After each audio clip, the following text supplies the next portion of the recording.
தற்போது ஈரான் கொடுத்து வரக்கூடிய பதிலடி எல்லாமே யாரும் எதிர்பார்க்காத பதிலடிகளாக இருக்கிறது. தொடர்ந்து ஈரானை நீங்க நிபந்தனை இல்லாம சரணடையணும் என்று சொல்லி அமெரிக்க அதிபர் சொல்லிக் கொண்டிருக்கிறார்.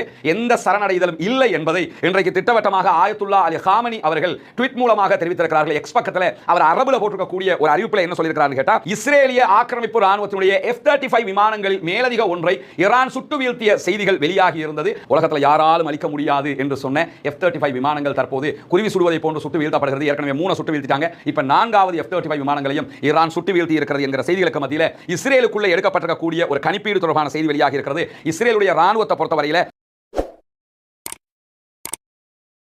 அன்பிற்கினிய சகோதர சகோதரிகளே, நம் அனைவர் மீதும் ஏக இறைவனுடைய அமைதியும் கருணையும் உண்டாகட்டுமாக என்கிற பிரார்த்தனைகளோடு, நமக்கெல்லாம் தெரியும் இஸ்ரேல் ஈரான் இடையிலான சண்டை தற்போது ஒரு பாரிய யுத்தமாக விருட்சம் பெற்று வருகிறது.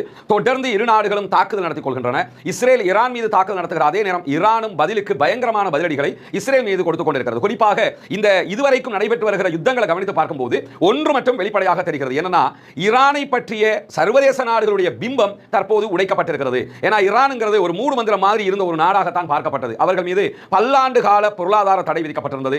எந்த விதமான ஆயுத கொள்வனவுகளையும் அவர்களுக்கு செய்ய முடியாத ஒரு நிலை இருந்தது. பலவிதமான தடைகள், பிசினஸ் பண்றதுக்கு தடை, உள்நாட்டுக்குள்ள பொருட்களை வாங்குறதுக்கு தடை, இப்படி பல தடைகளை எதிர்கொண்டு வந்த நிலையில இவர்கிட்ட போய் என்ன ஆயுதம் இருக்க போகுது, ஏதோ ஒரு கம்பகத்தின் அந்த மாதிரி எதையாவது வச்சுக்கிட்டு இருப்பாங்க என்கிற ஒரு எண்ணப்பாடு தான் சர்வதேசத்திற்கு இருந்தது. இதெல்லாம் உறுதிப்படுத்தும் விதமாக நடந்த ஒரு சம்பவம் தான் ஈரானுடைய முன்னாள் அதிபர் இப்ராஹிம் ரைசி அவர்களுடைய விமான விபத்து மரணம். அந்த மரணத்துக்கு பிறகு வெளியான செய்திகள் தான் குறித்த விமானத்தினுடைய பாகங்கள் கூட ஈரானுக்கு மீண்டும் பெற்றுக்கொள்வதற்கு முடியாத ஒரு நிலை இருந்தது. எனவே அது ஒரு பழைய விமானமாக செயல்பட்டு வந்தது என்கிற தகவல்களை எல்லாம் பார்த்தோம். இப்படி ஒரு அதிபர் போகிற விமானமே இந்த நிலையா என்கிற கேள்விகளை எல்லாம் எழுப்பி இருந்த நேரத்தில் இதுவெல்லாமே வெளிநாடுகளுக்கு, குறிப்பாக ஐரோப்பிய நாடுகளுக்கும் அதே போன்று இஸ்ரேலுக்கும் ஒரு மெத்தன போக்கை உண்டாக்கி இருந்தது. அவங்கள்ட்ட ஒண்ணுமே இல்லை, எல்லாம் பழைய காயலாம் கடைக்கு அனுப்ப வேண்டிய இரும்பு தான் இருக்குது என்கிற விதமாகத்தான் அவருடைய நிலை இருந்தது. இன்னும் சொல்ல போனா நேற்றைய தினம் விகடன் ஒரு கட்டுரை எழுதியிருக்கிறாங்க. பார்க்கும்போது பரிதாபமாகவும் கேவலமாகவும் இருந்த ஒரு கட்டுரை. அது என்னன்னா, இன்னும் அதே மாதிரியே நினைச்சுக்கிட்டு அமெரிக்காரன் எழுதுற கட்டுரை அப்படியே மொழிபெயர்த்து விகடன் பிரசுரிப்பது என்பது எந்த வகையிலான நியாயம் அல்லது எந்த வகையிலான பத்திரிகை தர்மம் என்று தெரியல.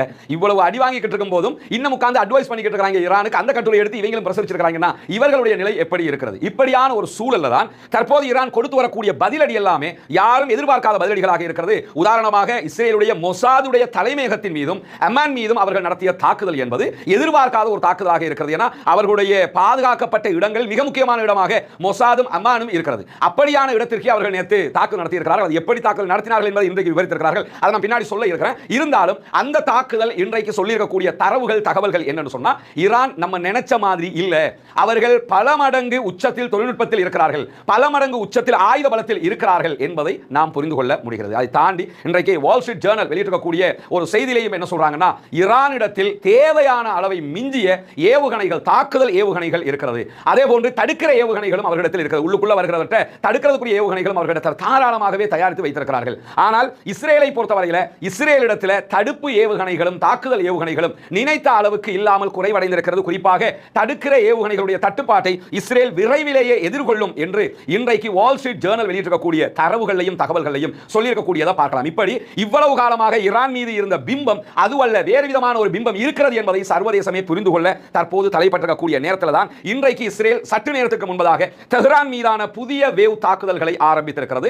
சற்று நேரத்துக்கு முன்பதாகத்தான் இந்த தாக்குதல் ஆரம்பிக்கப்பட்டிருக்கிறதுனால எப்படியான விளைவுகள் உண்டாக போகிறது என்பதை வெளிவருகிற தகவல்களை பொறுத்து நாம் உங்களோடு பகிர்ந்து கொள்ள தயாராக இருக்கிறோம். ராய்ட்டர் செய்தி நிறுவனம் இந்த செய்தியை சற்று நேரத்துக்கு முன்பதாக உறுதிப்படுத்தியிருக்கிற அதே நேரம் ஈரானுடைய மெஹர் நியூஸ் ஏஜென்சியும் ஆம், எங்கள் மீது தற்போது தாக்குதல் நடத்தப்படுகிறது என்பதை உறுதிப்படுத்தி இருக்கிறார்கள். அதை தாண்டி ஆயிரக்கணக்கான இஸ்ரேலியர்கள் ஒவ்வொரு இடத்தை விட்டும் அகதிகளாக வெளியேற்றப்படுகிற சம்பவங்கள் நடந்து இருக்கிறது. எனக்கு பின்னால் இருக்கக்கூடிய இந்த புகைப்படத்தை நீங்க பார்க்கலாம். இஸ்ரேலியர்கள் பங்கர்களுக்குள்ள ஒளித்துக் கொண்டிருக்கக்கூடிய காட்சி தான் இங்கே பதிவு செய்யப்பட்டிருக்கிறது. ஒரு மெட்ரோ ஸ்டேஷன்.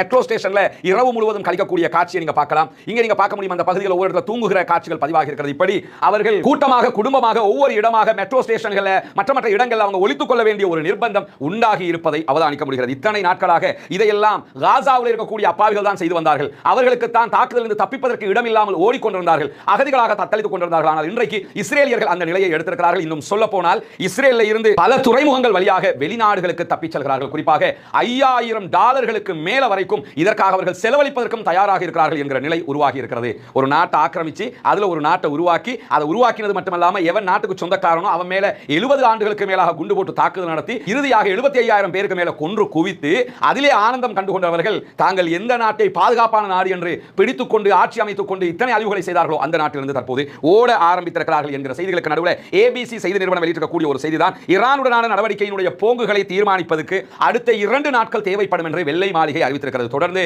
அமெரிக்காவினுடைய அதிபர் டொனால்ட் ட்ரம்ப் ஈரானுக்கு எதிராக இஸ்ரேலோட சேருவோமா இல்லையா என்கிற மாற்றி மாற்றி பேசக்கூடிய காட்சிகள் வெளியாகி கொண்டிருக்கக்கூடிய நேரத்தில் இன்னும் ஓரிரு நாட்களுக்குள்ளாக அமெரிக்கா ஒரு திட்டவட்டமான நிலையை எடுக்கும் என்கிற ஒரு செய்தியும் வெளியாகி இருக்கிறது. ஆனால் இதில் இருக்கக்கூடிய ஒரு பெரிய சிக்கல் என்று கேட்டால் டொனால்ட் ட்ரம்புக்கு எதிராக அவருடைய நாட்டுக்குள்ளேயே மக்கள் எதிர்த்து நிற்கிறார்கள். அதே போன்று அவருடைய செனட்டர்களே அவருக்கு எதிராக இருக்கிறார்கள். இருந்தாலும் ட்ரம்பை பொறுத்தவரை அந்த ஆளு எப்படிப்பட்ட ஆளு நமக்கு தெரியும். எதையாவது ஒரு கிருத்திரமான ஒரு முடிவை எடுக்கக்கூடிய ஒரு ஆளுங்கிற அடிப்படையில் நம்ப முடியாது, எக்ஸ்பெக்ட் பண்ண முடியாது. இத்தனை நாட்கள் கூட இருந்து அவருடைய வெற்றி பாதைக்கு வித்திட்ட எலான் மாஸ்க்கு என்ன நடந்ததுங்கிறது நமக்கு தெரியும். அதனால ஈரானுடனான தாக்குதல் அமெரிக்கா சேராது என்று மொத்தமாக நம்ம தவிர்த்து விட முடியாது.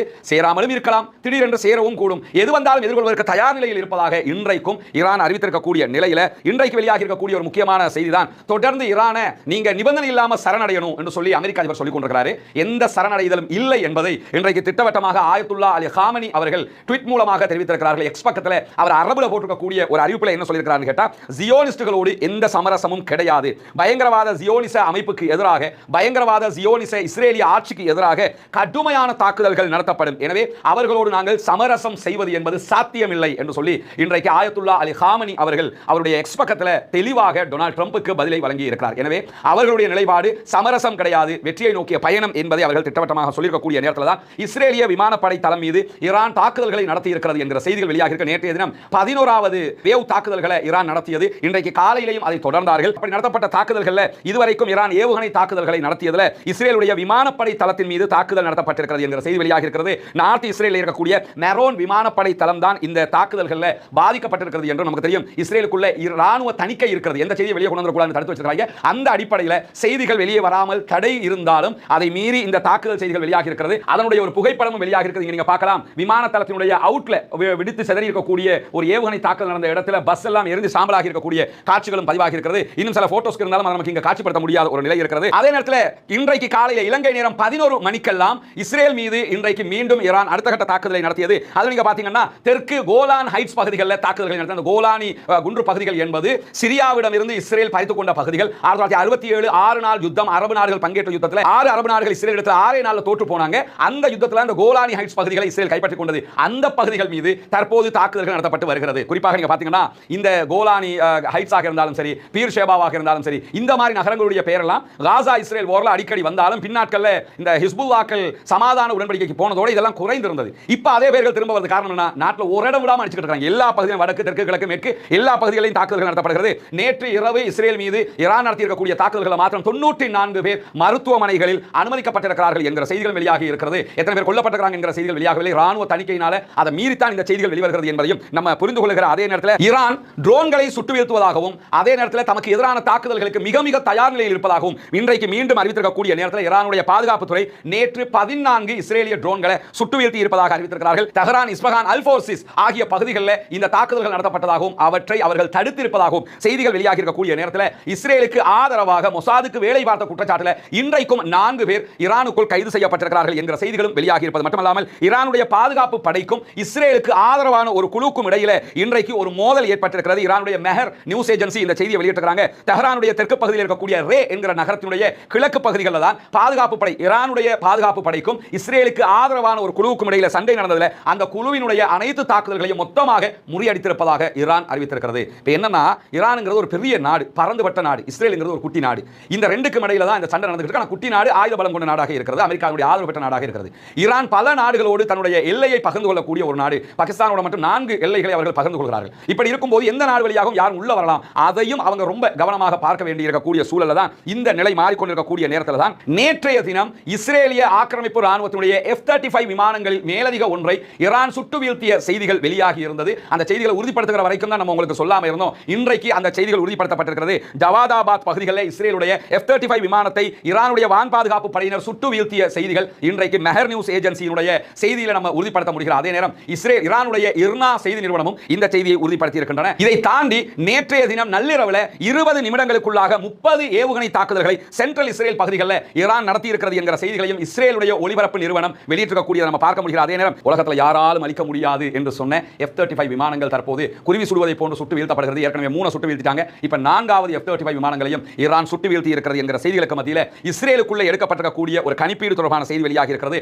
இஸ்ரேலுடைய ராணுவத்தை பொறுத்தவரையில் இன்னும் ஈரானிடத்தில் குறைந்தது 1800 பாலிஸ்டிக் ஏவுகணைகள் இருக்கலாம் என்று நம்பப்படுகிறது என்று சொல்லி இஸ்ரேலுடைய சேனல் 20 செய்தி வெளியிட்டு இஸ்ரேலுடைய செய்தி தான் இது, ஈரானுடைய செய்தி இல்ல. அவங்க என்ன நினைக்கிறாங்க, ஒரு 1800 பாலிஸ்டிக் இருக்கலாம், 1800 அடிச்சாண்டா இஸ்ரேல் தாங்குமாடா என்கிற ஒரு கேள்வியும் இருக்கிறது. அந்த அளவுக்கு இருக்கலாம் என்று இவர்கள் நம்புகிறார்கள். ஆனால் சர்வதேச ஊடகங்கள், குறிப்பாக DW போன்ற ஊடகங்களாக இருந்தாலும் அதே போன்று மற்ற ஊடகங்களாக ஒரு அளவுக்கு நடுநிலையாக போகக்கூடிய ஊடகங்கள் எடுத்துக்கிட்டீங்கன்னா அவங்க என்ன சொல்றாங்கன்னா, ஈரானுடைய ஆயுத பலம் எவ்வளவு என்பது யாருக்கும் தெரியாது. உண்மையும் அதுதான். ஏன்னா ஒரு மூடு மந்திரமாக தான் அவங்க இருந்தாங்க. அதனால அவர்களுடைய ஆயுத பலம் எவ்வளவு இருக்கும் என்பது யாருக்கும் தெரியாத ஒரு நேரத்தில் இஸ்ரேல் தற்போது ஆரம்பித்திருக்கக்கூடிய இந்த தாக்குதல்களில், ஈரான் மீதான தாக்குதல்களில் 50க்கும் மேற்பட்ட விமானப்படை விமானங்களை அவர்கள் பயன்படுத்துவதாக அறிவித்திருக்கிறார்கள். பொதுவாக அவங்க அப்படிதான் 10 அனுப்பி போட்டு 200 ரூபாய்ங்க, 15 அனுப்பி போட்டு 300 ரூபாய்ங்க அப்படி சொல்லுவாங்க. ஆனால் இப்போ 50ங்கிறாங்க. கரெக்டாக எத்தனை அனுப்பி இருக்கிறாங்கிறது இந்த தாக்குதல் முடிஞ்சதோட தெரிய வந்துடும். அப்பொழுது உங்களோடு நாம அதை பகிர்ந்து கொள்கிற அதே நேரத்தில் இஸ்பஹான் மாகாணத்தில் இஸ்ரேலுடைய ஆளில்லா விமானத்தை சற்று நேரத்துக்கு முன்பதாக சுட்டு வீழ்த்தி இருப்பதாக ஈரானுடைய அரசு தொலைக்காட்சி செய்தி வெளியிட்டிருப்பது மட்டுமல்லாமல் கிழக்கு தெஹ்ரானில் இருக்கக்கூடிய இமாம் ஹுசைன் பல்கலைக்கழகத்தில் இஸ்ரேல் தாக்குதல் நடத்தி இருக்கிறது. இப்போ ஆரம்பித்திருக்கக்கூடிய இந்த வேவ்ல கிழக்கு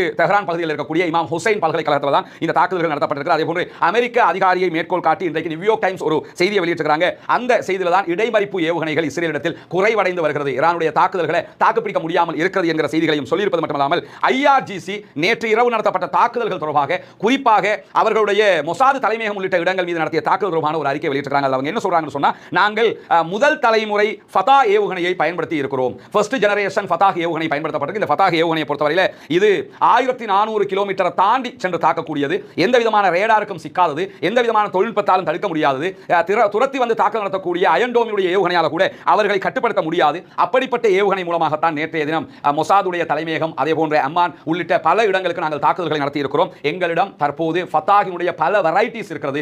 நாங்கள் ஒவ்வொரு சந்தர்ப்பத்திலும் தேவையான அளவுக்கு தான் தொழில்நுட்பத்தை வெளியே கொண்டு வருகிறோம். எனவே இந்த தாக்குதலில் இறுதி வெற்றி எங்களுக்கு தான் என்பதை இந்த உலகு பார்க்க போகிறது என்கிறது IRGC, ஈரானுடைய புரட்சிகர இஸ்லாமிய பாதுகாப்பு பிரிவு என்பதையும் இன்னைக்கு நம்ம பார்க்கிற அதே நேரத்தில் சற்று நேரத்துக்கு முன்பதாக ஈரானுடைய சென்ட்ரல் தெஹ்ரான் பகுதிகளில் இருக்கக்கூடிய பிளாக் 18 பகுதிகளில் இருந்து மக்கள் வெளியேற வேண்டும், அந்த பகுதிகளுக்கு நாங்கள் தாக்குதல் நடத்த போகிறோம் என்று இஸ்ரேல் அறிவித்திருந்தது. அதனால அந்த பகுதிகளில் போக்குவரத்து நெரிசல் ஏற்பட்டிருப்பதான செய்திகள் தற்போது வெளியே வந்து கொண்டிருக்கக்கூடிய நேரத்தில் உடனடியாக ஈரான் ஒரு அறிக்கை வெளியிட்டிருக்கிறாங்க. டெல் அவீவுடைய நெவ் செடேக் என்கிற பகுதிகளில் இருந்து உடனடியாக பொதுமக்கள் வெளியேறுமாறு எச்சரிக்கை செய்திருக்கிறார்கள். இல்லாத பட்சத்தில் எங்களுடைய தாக்குதல்களால் பாதிக்கப்படுகிற யாருக்கும் நாங்கள் பொறுப்பேற்க மாட்டோம் என்பதையும் அவர்கள் சொல்லியிருப்பதை நம்ம பார்க்க முடிகிறது. எனவே ஈரான் தொடர்ந்து பதிலடிகளை வழங்கிக் கொண்டிருக்கிறது. பொறுத்தரங்கள் இன்றைக்கும் நிறைய தகவல்கள் நம்ம உங்ககிட்ட கொண்டு வர இருக்கிறோம். நேற்றைய தினம் நம்ம நிறைய இந்த ஈரானுடைய அணு நிலையங்களை தாக்குவது சாத்தியமா, அழிப்பது சாத்தியமா என்பது தொடர்பான செய்திகளையும் கொண்டு வந்திருந்தோம். அதற்கு நிகரான இன்றைக்கும் பல செய்திகள் காத்துக் கொண்டிருக்கின்றன. நம்முடைய ரஸ்மின் டாக்ஸ் என்கிற சேனலை சப்ஸ்கிரைப் செய்யாத சகோதரர்கள் சப்ஸ்கிரைப் செய்து கொள்கிறார். அதே நேரம் ரஸ்மின் MISC நியூஸ் என்கிற நம்முடைய சேனலையும் சப்ஸ்கிரைப் செய்யாத சகோதரர்கள் சப்ஸ்கிரைப் செய்து இணைந்து கொள்ளுங்கள். தொடர்ந்து பாலஸ்தீன அப்பாவிகளுக்காக பிரார்த்திப்பதில் பின்னின்று விடாதீர்கள். அவர்களுக்காக பிரார்த்தனை செய்யுங்கள். இந்த யுத்தத்தில் ஏற்பட்டிருக்கக்கூடிய ஒரு பெரிய நலவு என்னன்னு சொன்னா, இஸ்ரேலும் ஈரானும் சண்டை பிடித்துக் கொள்கிற இந்த சந்தர்ப்பத்தில் காசாவினுடைய அப்பாவிகள் சற்று நிம்மதியாக இருக்கிறார்கள். அல்லாஹ் தஆலா அவர்களுக்கு அந்த நிம்மதியை நிரந்தரமாக்க வேண்டும். அவர்களுக்கு அவர்களுடைய நாட்டை திருப்பி கொடுத்து விட வேண்டும். அவர்களுக்கு அவர்களுடைய பூமி கிடைத்து விட வேண்டும். அவர்களும் நம்மை போன்ற நிம்மதியானவர்களாக மாற வேண்டும் என்கிற உயரிய பிரார்த்தனைகளோடு பாலஸ்தீன அப்பாவிகளுக்காக ஜனநாயக ரீதியாக குரல் எழுப்புவோமாக. வாஹ் தஅவானா அல்ஹம்துலில்லாஹி ரப்பில் ஆலமீன்.